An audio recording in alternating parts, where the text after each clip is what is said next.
how important is it to protect your family from that? It feels like an attack. And to some degree, it is an attack. But all they're trying to do is just like, oh, come on, right? It's harmless.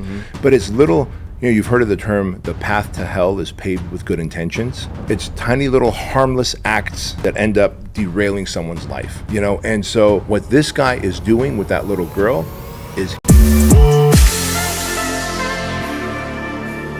I took the kids to Adventure City for a play date with one of their classmates, right? Yeah. And the dad is he's a cool guy. I like him as a person, but I can't stand him as a father because he doesn't correct his daughter's bad behavior. In fact, it's not the little girl's fault that she's misbehaved and she's wild and feral, like we say, because the dad lets it happen. He fuels those flames. One example he gave me, he said, "Yeah." He's like, I told him one time we were together, I was like, hey, we got to leave in about 45 minutes. The girls they go to sleep by 7:30 every night. They're like, 7:30? That's crazy. That's early. Like, they just go to sleep the whole night? I said, yeah. And I was confused, like, yours don't? And so that kind of led to the conversation about bedtimes. Yeah. He says, no, my daughter gets up still 2, 3 in the morning. She'll go up 5 in the morning. She'll just, every couple of hours, she'll wake up. She's yelling, waking the neighbors up. She's pounding on the door, trying to get out. Dad, I want to play. I want to do this. I want to do that. I want to make a cake. And I was like, so what do you do? And he's like, girl, we're not making a cake at 5 in the morning. I'm going to choke you out and put you to sleep. He does it.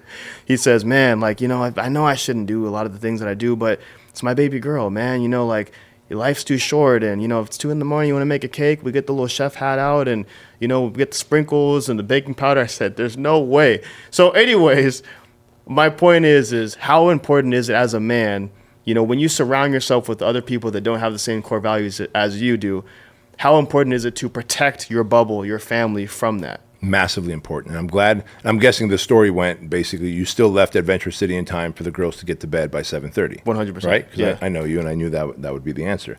So it's not like we now have to completely isolate ourselves from everyone who doesn't run their family like ours, because then we'd be pretty lonely, right?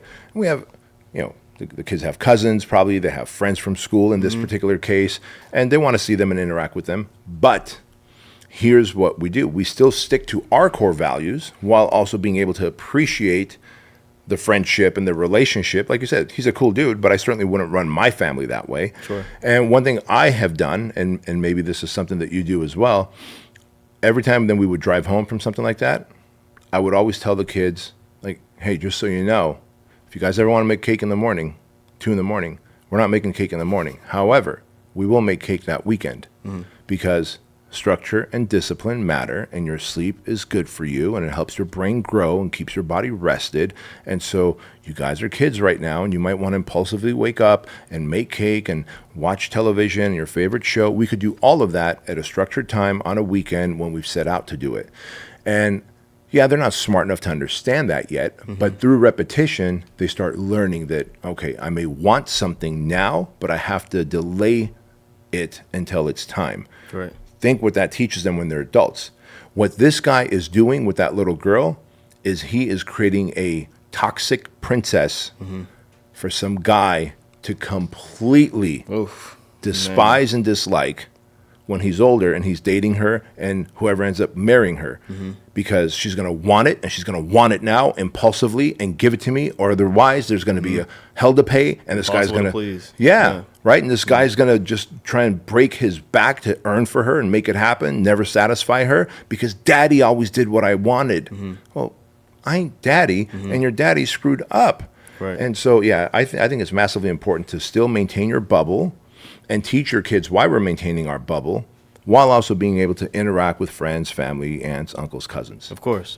Like, another example of that was when we were there earlier that day. There's like a airplane ride that you get in, and it just takes you in a circle, whatever. Me and the dad were on the side, just kind of shooting the breeze, talking, whatever, while they were on the ride. And as the ride is slowing down, we see the little girl. They're both my youngest daughter's in the back of the plane, right behind them. And my oldest and her friend, her classmate, are sitting next to each other. And the little girl is like freaking out. She's shaking her head and she's hysterically, she's crying and this and that. So as soon as the guy opens the gate to you can go in and get your kids off the ride, we run in there like, what's going on? What happened? And she's freaking out. She's like, Zuleika, talking about my daughter, Zuleika took the seatbelt off. I was supposed to take the seatbelt off. She knew I was supposed to do it, whatever. She's losing her mind because my daughter took the seatbelt off and she wanted to do it, right? Yeah. So my daughter's looking at me like, what? Like, what's going on? And I'm just like, you're good. Don't worry about it, right? So the dad, I'm kind of like looking like, what is he gonna do? And she's like, he can't calm her down, right? He's like, baby, it's okay. She wanted to help take the seat off. No, no, no, no. She knew what she was doing, whatever. He's like, hey, you want to go get some ice cream? Let's go get some ice cream. Dude, literally, we go to the little like gift shop area, whatever, and goes and get her, So a he milkshake rewards a bad behavior. Exactly. Yeah. So there was multiple incidents that day where I was like, yeah, this is going to be probably the last time we hang out with them. But the reason why I asked the question of how important is it to protect your core values against people that don't share the same values is while we were in line waiting to get our ice cream, they were in front of us. She picked out her ice cream. She got her sprinkles, whatever she got. And my kids, they didn't want ice cream. They just wanted a juice box. So they grabbed the juice box. But I said, hang on, we'll open it after we pay for it. We're almost there. And the dad looks like, no, that's okay. They can open it. I was like, no, they can't because I said they can't. Right. And so I'm not going to explain to him, well, because I know my kids are wishy-washy and they might take the straw off the back of the juice box just to find out when they see their friend with ice cream. They say, oh, I actually don't want this anymore. I want that. So I'm waiting because I don't know if they're going to change their mind, but I'm not going to explain this all to him. It's just, no, I said they're not opening it, so they're not opening it, right? So the point is that I think we're always met with different outside influences and distractions and people that are, they show up as friends and they mean well, right? But they're kind of attacking that barrier, and you gotta keep that wall up. And that's such a very important point you just made.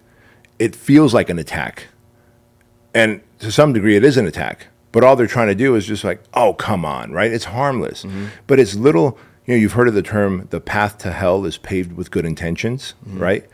It's tiny little harmless acts that end up derailing someone's life, And so I love that you chose to not have to explain to him. You're like, no, we're actually going to pay, and then they're going to drink. You don't have to bother explaining why. And I think a developed man is someone who doesn't feel like he has to explain his position to someone just to then get buy-in from that guy to like, oh, okay, I see why you're doing it. No, this is my family. We have our core values.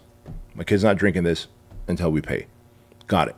And it's interesting. The bigger thing to me is he rewarded a negative action that little girl did, the temper tantrum that she had because Zulinka took the seatbelt off. Mm-hmm. He rewarded it with a ice cream trip.